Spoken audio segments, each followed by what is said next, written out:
it's, you know, on the Dave Ramsey show, he talks about this, but it's not only about what you're willing to do to hit a goal, and this is a pretty lofty goal, but it's also about what you're willing to give up.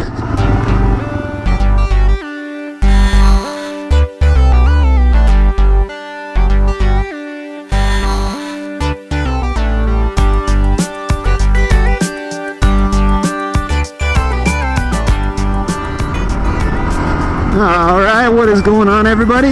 Welcome back to the Each Adventure channel. My name is Josh, and today we're out here with my buddy Colin, Mr. ADV Squared, and today we're going to talk about debt. I know what you're probably thinking, Josh, this is a motorcycle channel. What in the world are you talking about?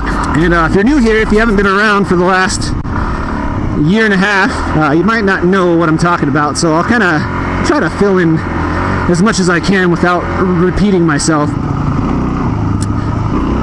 Oh, that was kind of sketchy. About a year and a half ago, I sold my CRF 250L, and I made a video about it.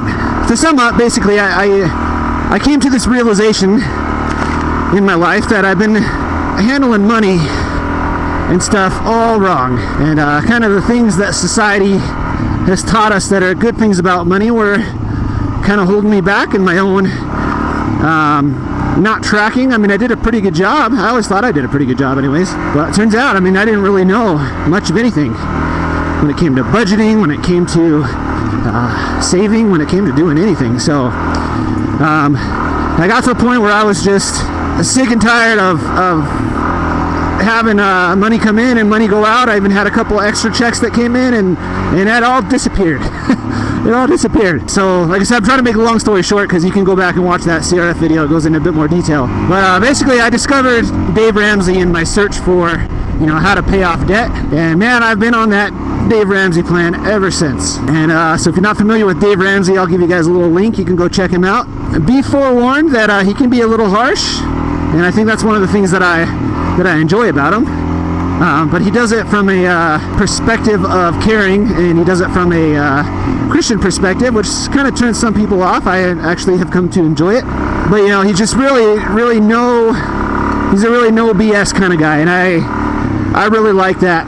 And it's really kind of helped change my life over the last year and a half. And so I started this journey, so I've been on this debt-free journey, and I've mentioned it in other videos. That's why I'm riding older bikes. I was supposed to get another bike this year, and I didn't for this reason. I was gonna try to buy a house this year, and I didn't for this reason, because I want to be totally out of debt. No car payment. I don't want credit card. I don't want a motorcycle payment. I don't want any payments, because I mean, we were in a situation where, you know, we had a lot of money in payments going out and not tracking the rest of it, and you know, it was really hindering us from reaching some of our goals, which were to buy a house, to save for retirement, to start saving for kids' college. I mean, I got 3 kids. That's not going to be it's not going to be cheap. Plus, we live in California, which makes it all that much more expensive. But yeah, anyway, so I wanted to talk about the journey and just kind of how far we've come. When I recorded that video, right before I sold the CRF 250L, we had a little over 90 grand in debt. That included 2 cars, a personal loan, some credit cards, student loans, cell phones, and Disneyland passes. And I might be forgetting something else, but you know, basically you add all that stuff up, and it ended up being, you know, $90-something thousand worth of debt. Whoa, sketchy. This is like a straight cliff right here. Yeah, this is pretty scary. But yeah, so we started with that a year and a half later. As of right now, I think we have right at 31,000, something like that. So we paid off about 60 grand in a year and a half, and we've actually had to cash flow about another 10. My son ended up getting braces. My wife had to have some dental work done, And then Disney passes are the thing that we get every single year. I didn't get one this year, but so we had Disney passes for last year, and then coming up again for 2020. But once 2020 hits, or basically, I mean, as of right now, we should be pretty much 100% debt free by the end of July, which is pretty crazy. I mean, like it doesn't seem like it's been that long, but it seems like it's been that long. You know, it's hard to take every last penny that you got, you know, after you pay all your expenses and, you know, set aside what you're going to need for the month, and take every last penny and throw it on debt. You know, and so when you're making $3,000 payments on stuff, it's pretty insane. But at the same time, it's like motivating. It's just like, wow, like look at all this money I had that I never knew I had. And it's been a total game changer. You know, part of it too was I had left a job that I really enjoyed to take another one that I thought I was going to enjoy, and I enjoy it. I don't hate it, but I'm not super passionate about it. But you know, it is what my family needs right now. It's got its good days and its bad days, just like any job. So, but I had taken that with hopes of, you know, being a little bit more financial secure, and I got a couple, you know, fairly large checks, you know, a couple months into that, and you know, like I said, that money just disappeared. And I was like, you know, what the heck, man? Like, working this new job, making pretty good money, and I got nothing to show for it. I have nothing. So that's what kind of kickstarted the whole thing, and kind of like the spark that lit the fire was selling that CRF 250L. And then just to kick things up even further, December last year I actually sold my Subaru. I was really sad about that, but I knew when I bought it that I shouldn't have bought it, because I was already upside down in my other loan, and then, you know, it's just not good. Car payments are not good, so don't have car payments, don't drive new cars, don't ride new bikes. So yeah, so I ended up selling that and buying a 2012 Ford Escape, which actually is not that bad, but it's got some bad motor mounts, and it rattles a little bit when you come to a stop. But other than that, it's been pretty great. It's got like 120,000 miles on it now. I bought it with like 111. So I mean, really, this whole journey has been a lot about sacrifice. And I think a lot of it too plays into me not wanting to ride much lately. And you know, at my work, I do get paid hourly, which is weird. I do software development when most companies pay salary. The company that I work for pays hourly, so you know, as long as I have work to do, I can basically work. So that's one of the reasons why I work as much as I do. And so I think you know, I haven't been going on the Wednesday rides because I've been, you know, just spending that time at work. And then, you know, when the weekends roll around, you know, sometimes I'll have things that I want to work on, or, you know, just whatever. And so my work-life balance has been really, really out of whack. And if I had to do things differently, I would try to find a little bit more of a balance, because it's hard, you know. It's about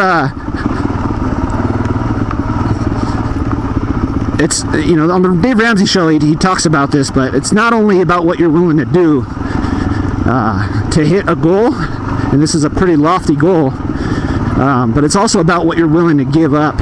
And we could probably cut more than we have, but compared to what we're used to, you know, I don't really talk about this stuff with pretty much anybody, but anybody that knows what we're doing probably thinks we're crazy. They probably think we're crazy.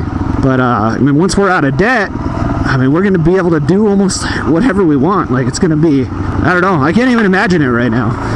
And so I have huge respect for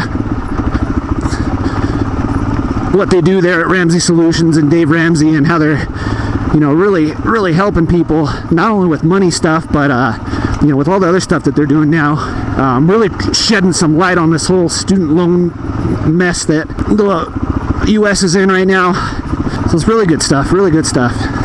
But I am going to admit though that I don't follow the plan 100%. There's two things that I just can't seem to bring myself to do, and maybe I will at some point, but as of, you know, well, it's not really going to matter after I get out of step 2. But the first thing is, Dave Ramsey is 100% against credit cards, and I can definitely see why.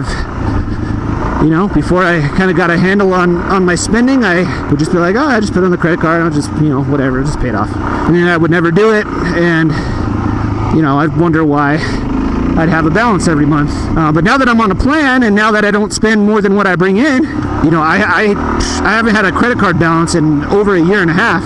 I haven't paid a dime of credit card interest in over a year and a half. I guess there is studies that say you do end up spending more if you do use a credit card, which may or may not be true. I think it really depends on a person's behavior, you know, because I basically run all my monthly expenses through the credit card, and I pay it off every month, you know, and then it ends up being about an average $75 to $100 a month in rewards. But like I'm tracking it every single day. You know what I mean? I'm tracking my budget every single day. You know, I just run all my stuff through that, and it kind of just helps me, you know, space out the expenses over, like, between different paychecks and stuff like that. So I think used correctly, it can be a good tool, but you know, I definitely agree, like, you know, those credit card points they're not gonna make me rich. Like, you know, at some point when I have my emergency fund completely funded and all that stuff, then I will, you know, I might consider cutting those up, because at that point I really don't need them. But I don't really need them now either. But I do like having that flexibility where I'm not, like, you know, tracking my bank account down to the penny, because I know I can make some adjustments to the budget and, you know, just kind of float some stuff for a couple days until I either get my next check or my next yeah. That was fun. Yeah. I like that.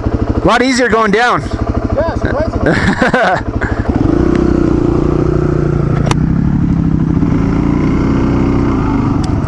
Oh yeah, but anyways, I was talking about two things that I'm not quite on board with, which is kind of a bummer, because I'd really want to go do, like, my debt-free scream, and you got to be like 100% on board. And I think for a lot of people that's what they need. You know what I mean? And like I said, I've always been pretty good with money. I just never knew, like, how to track it and, like, what to do with it. I didn't know how to set up a budget. You know, I had my own version of what a budget was, like, oh, these are the things I have to pay for, but I wouldn't track, like, oh, I'm spending, you know, $300 on food, I'm spending $40 a month on streaming services. Like, I never kept track of all that stuff. It was just like the major things, like, oh, this is what my cable bill costs, this is what my rent costs, this is, you know, what this and that costs. So yeah, but the second thing is 401k. So I've historically been really bad at saving for retirement, to the point where I had none. Like, before starting this job, anytime where I'd have money in retirement when I left, I would pull that money out, and I'd never realized, like,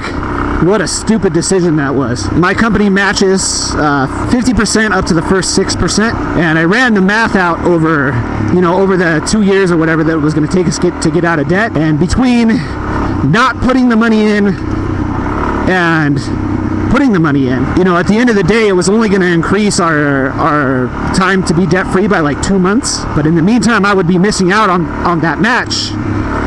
And you know, for the first time ever, like, I actually have, like, I mean, it's not a lot, but I have what I consider to be quite a bit more than I've ever had in my life, ever, in a retirement account. So I think that's something that varies on circumstance. I mean, if you don't have any money left over, yeah, you need to stop contributing to your 401k and focus on getting out of debt. Use that money to get out of debt. So, like I said, I have massive respect for him and what he's done and what they do there. And like, I feel guilty for not following the plan 100%, but I think it varies greatly from person to person and from family to family. But yeah, man, it's been as hard as it's been. Like I said, it's hard. Like, it's not an easy thing to do. But at the same time, like, my outlook and my perspective on the future has totally changed. Prior to doing this, like, I had no idea. Like, I had no idea what I was going to do for retirement. Like, I had no idea what I was going to do as far as, like, kids' school. We're pretty much stuck with staying in California for right now, or probably forever, because my wife doesn't want to move out of California. But before, like, there was no way I could even, like, fathom, like, how am I going to pay for,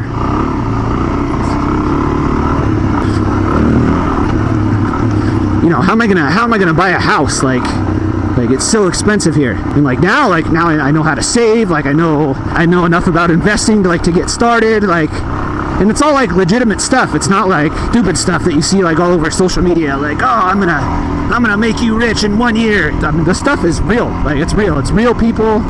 Like, it's real stories. You know, I listen to the show every day, and Like I never get tired of it. I never get tired of hearing his advice. I never get tired of hearing, you know, people's stories about their debt-free journey, about their struggles. You know, I don't know. It's I think I've been a little overboard on it because I've been so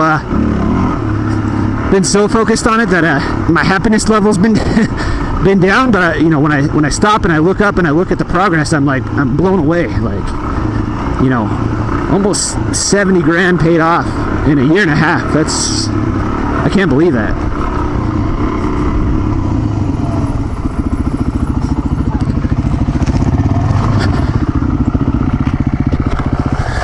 Don't fall over.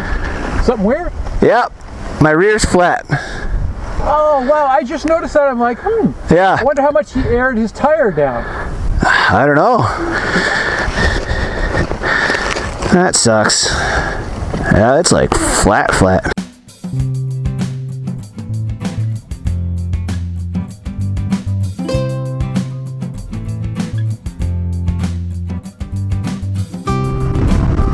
Alright, so we had a little bit of a technical difficulty. I forgot what I was talking about, where I left off, but ended up with a flat tire here on my bike. It's kind of one of the things I love about riding motorcycles and dual sport and dirt bikes in general is that, you know, you have to overcome the struggle. You have to, because if you don't, you're stuck.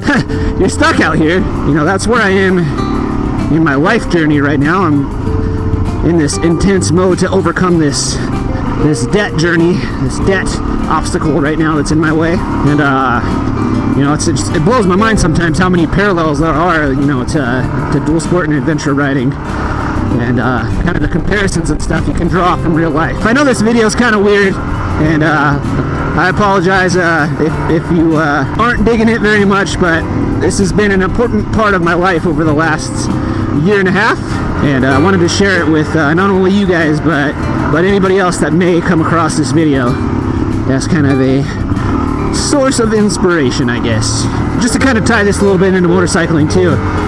I remember watching an old Everride video, and it's him and Hermit the Vlog in Colorado Dual Sport, and they're talking about basically doing YouTube for money and how it's like the worst part-time job you can have. And Everride, Tyler, he was talking about how the only reason he was able to do it is because they didn't have any debt. And I remember hearing that, and like out of the whole video, that struck a chord with me more than anything. And this was way before I decided that we were also gonna get on this journey to be debt free. And I remember thinking back then, like, wow, like how is that even possible? Like, I've been told by everybody, like, oh, you know, you're always gonna have a car payment, you know, your student loans are minimum, that's an investment towards your future, blah blah blah. And it's just like, no, like you don't have to live that way. You don't have to live that way. And you know, I've always not kind of cared what other people think, so that kind of helped me, you know, help propel me. But you know, once you start really not caring and, you know, not kind of listening to the advice that the majority of society is trying to feed you, you know, things change. Things start to change. Things start to happen. So it's pretty cool. Huge thanks to Colin right now, by the way, for helping me change this tire. And interestingly enough, I remember Colin actually posted a comment when I posted that original video. Posted a comment on there saying that you know, that I was making the right decision, and that he himself had been debt free for many years. So so it's pretty cool. So it is possible. It's definitely possible. But anyways, guys, that's about all I got for today. Like I said, I know this is not the norm. Sometimes we do talk about life, but today we're digging a little deeper. We're going a little deeper into the life of each adventure. You know, hopefully you guys find it at the very least entertaining, at the most informative and helpful. So if you're with me until now, thanks for riding along with me and listening to my story. But anyways, guys, thank you so much for watching. If you like this video, please leave me a like down below. If you're new here, please subscribe. We like to do adventures like this on a weekly basis, and I'd love to have you along for the ride. So until next time, guys, be sure to have fun, take care, and ride safe, and I'll see you guys in the next video. And until then, be sure to get out there and have adventures of your own, and I will see you guys next time. Later!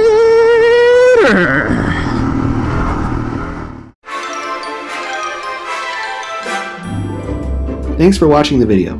If you liked what you saw, please let me know down in the comments, and don't forget to hit that like button. If you are new here, please subscribe to see more adventures just like this one. For information about my riding gear or the various ways you can help support the channel, please check out the links below or head over to www.eachadventure.com. I'll see you in the next one.